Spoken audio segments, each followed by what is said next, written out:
He even advised that companies close their factories, move somewhere else in order to then come back and be able to push lower wages on to workers.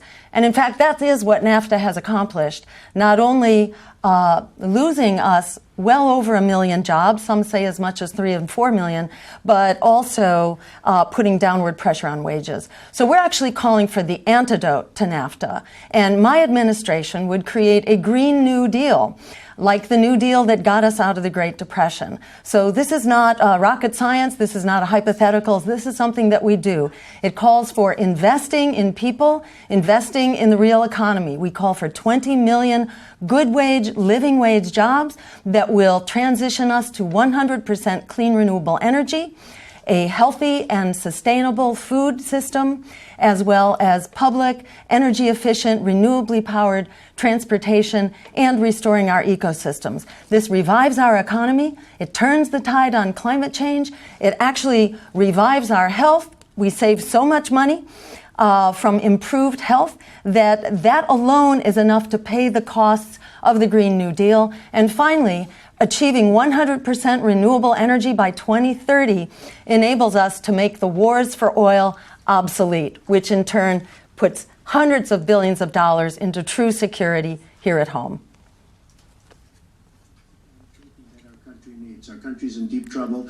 We don't know what we're doing when it comes to devaluations, and all of these countries all over the world, especially China, they're the best ever at it.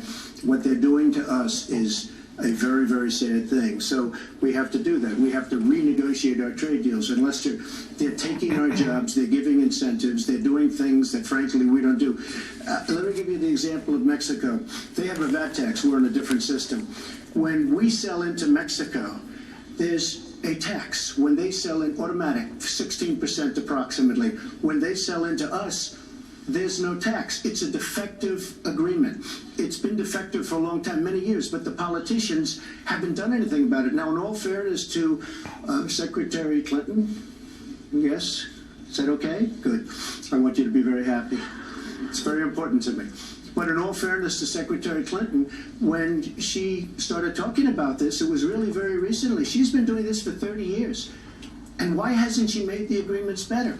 The NAFTA agreement is defective just because of the tax and many other reasons, but just because of the fact. Let me interrupt you a moment. Secretary Clinton and others, politicians, should have been doing this for years. Not right now because of the fact that we've created a movement. They should have been doing this for years. What's happened to our jobs and our country and our economy generally is, look, we owe $20 trillion. We cannot do it any longer, Lester. Back to the question, though, how do you specifically bring back jobs? American manufacturers, how do you make them bring the jobs back? Well, the first thing you do is don't let the jobs leave. The companies are leaving. I could name, there are thousands of them. They're leaving. And they're leaving in bigger numbers than ever. And what you do is you say, fine. So again, on this question of how we bring the jobs back, Donald Trump, has been leading the pack in taking his jobs overseas. So perhaps he'll bring that knowledge into the presidency. Let's hope he doesn't have a chance to do that. But in terms of bringing the jobs back, this is why we call for the right to a job, why we call for a Green New Deal. We also call for a tax system in which we are taxing overseas profits. Right now, the trade agreements actually give tax advantages to corporations that take their jobs overseas. So yes, we do need to renegotiate these trade agreements, not to create trade barriers, but rather to create trade based on what works for workers on both sides of the border, what will protect our environment, what will protect our health. We need trade agreements that are for people, not for boosting corporate profits. Back in 2006, gee, I hope it does collapse because then I can go in and buy some and make some money. Well, it did collapse. That's called business, by the way. 9 million people lost their jobs. 5 million people lost their homes, and $13 trillion in family wealth was wiped out. Now, we have come back from that abyss, and it has not been easy. So we're now on the precipice of having a potentially much better economy, but the last thing we need to do is to go back to the policies that failed us in the first place. Independent experts have looked at what I've... So let's talk about where these policies came from that led to the Wall Street meltdown. In fact, this was a consequence of Wall Street deregulation that laid the groundwork for the waste, fraud, and abuse on Wall Street, for the predatory lending, for the unethical bundling of these insecure investment packages and their peddling to unsuspecting consumers. That grew directly out of Wall Street deregulation, which was brought to us by none other than Bill Clinton with the support of Hillary Clinton. So that's why, another Clinton in the White House is not the solution to the economic crisis that not only is throwing people under the bus, but is also leading to the right-wing extremism, like Donald Trump and others, which is very much a response to the economic hardships created by that Wall Street meltdown. And Hillary Clinton, remember, continues to be a good friend to the big banks, has brought in, $600,000 in speaking fees to the big banks alone, and still refuses to reveal the content of those speeches. So remember, don't just listen to the talk, look at the walk.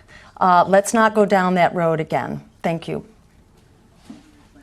Never going back to what got us in trouble in the first place. Mr. Trump. She talks about solar panels. We invested in a solar company, our country. That was a disaster. They lost plenty of money on that one.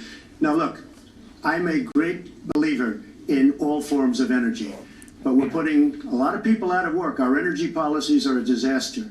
Our country is losing so much in terms of energy, in terms of paying off our debt. You can't do what you're looking to do with $20 trillion in debt.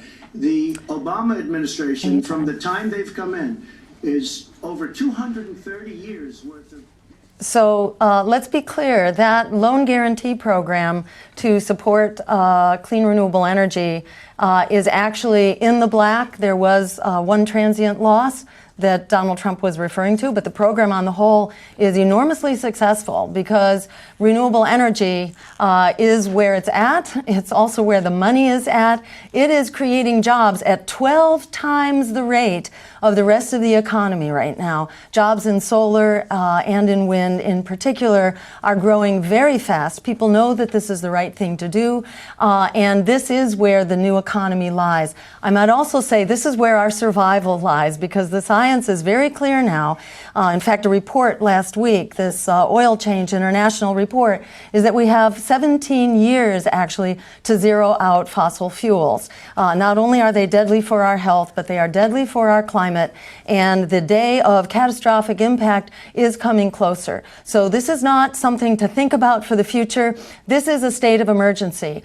Our administration, a green administration, will declare a climate emergency, the emergency that we are in, and that will move to create the jobs that we need right now. So people in the fossil fuel industry are not going to be out of a job. You're going to be into a far better job.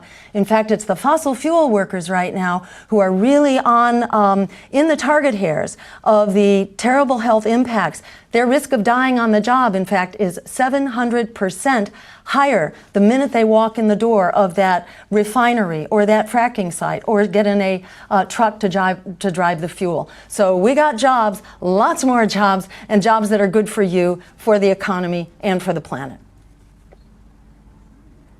I think it is a part of it, and I've said what I'm going to do. I'm going to have a special prosecutor. We're going to enforce the trade deals we have, and we're going to hold people accountable. When I was Secretary of State, we actually increased American exports globally 30%. We increased them to China 50%. So I know how to really work to get new jobs and to get exports that help to create more new jobs. Right, well, you haven't done it in 30 years or 26 years. Well, I've been a senator. You haven't done it. And You haven't I done it. have been a And Secretary of State, and I have Your done husband signed a lot. NAFTA, which was one of the worst things that ever happened Well, to the that's your manufacturing opinion. industry. That is your You go opinion. to New England, you go to Ohio, Pennsylvania, you go anywhere you want, Secretary Clinton, and you will see devastation where manufacturing is down 30, 40, sometimes 50%. NAFTA is the worst trade deal maybe ever signed anywhere, but certainly ever signed in this